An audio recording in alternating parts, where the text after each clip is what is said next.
I'm Haley Taylor, and you're listening to the Rough Draft Diaries.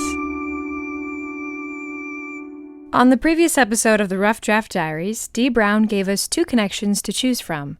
One was the Toledo Streets Newspaper with Courtney Billian, and the other was the Promise House Project with Lillian Briggs.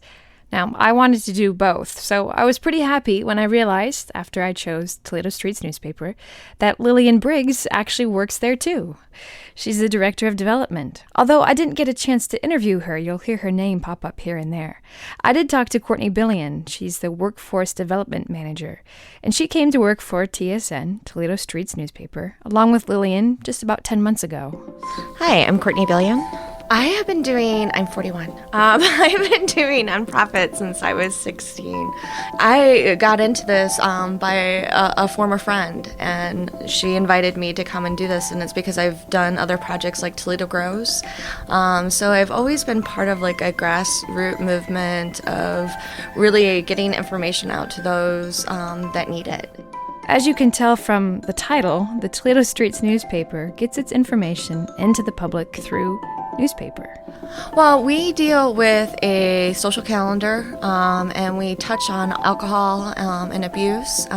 We talk about women's issues, the cleanups, making collaborations with the city of Toledo so we can put out their information, how people can help clean up their own neighborhoods and their own districts.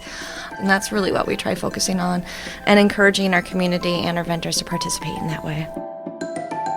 If you're familiar with the street newspaper model, then you know that it's not just a Toledo nonprofit. Street newspapers can be found internationally. They were actually created in the late 19th century as a way to bring attention to the homeless and disenfranchised, not only through the literature they print, but also through the vendors who sell the papers. Street newspapers are sold mainly by homeless individuals. Actually, the money when you buy a newspaper, our vendors buy the newspaper from us for 25 cents, and then they sell it for $1. Some give more, which we love when they do that. They track all of that. They're responsible for all of the finances, and we teach them how to handle that. So the vendor is the one that actually gets to reinvest in the newspaper by being that entrepreneur, but the rest of the money goes back to our vendors. While I was at TSN, I was able to talk to one of those vendors. Her name was Lillith. A lot of times people generalize vendors as, the people that just go out there and sell the papers.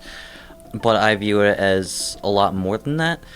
Sure, we're given that opportunity to sit there and have an income and being able to help ourselves in that aspect. But in reality, working here at TSN, even though we're not actual employees, it gives us great connections throughout the community.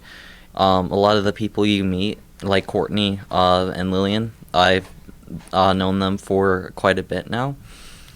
Working with them, I've learned to advocate for myself and advocate for other people, because previously to when I met them, I was very self-conscious, and I didn't think that I could be a member of the community, or at least a functioning member of the community. Lillith's journey to becoming a vendor at TSN began really when she met Lillian. It's actually a little more serious than that. Lillian reached out to Lillith during a very difficult period in her life. The long and the short of it, I guess, would be I was suddenly ripped from my home due to family matters, due to my father's stance on my gender identity, which is unfortunate. I was sitting comfortably in my home 1 minute, and then ripped from that environment and thrown back out onto the streets the next. And I got some links through some members of the community, and they led me to Lillian. And Lillian met with me on a personal level, and she became kind of an advocate for me and introduced me to TSN. Some of the vendors at TSN have very similar stories to Lillith. Others come from dramatically different backgrounds, and sometimes it's a balancing act, addressing each vendor individually. Everyone comes with their own special needs. Some people need identity on up. Paperwork, birth certificates, and things like that. Some people already have that. So it's finding where they're at and meeting them there and giving them the appropriate direction and where to go.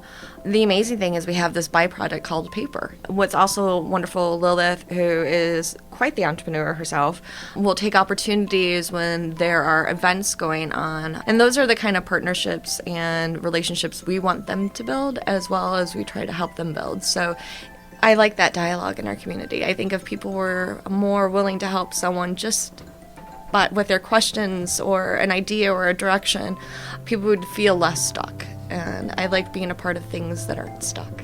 Lillith doesn't feel stuck working as a vendor at TSN, but no matter what the future holds, she still wants to somehow stay connected to the Toledo Streets newspaper community. I feel that TSN is like a family to me because they welcome me with open arms, and they've taught me a lot. They've helped me start to heal and grow as a person. And I feel like that's a very valuable asset. I'm Haley Taylor, and thanks for listening in to this episode of the Rough Draft Diaries.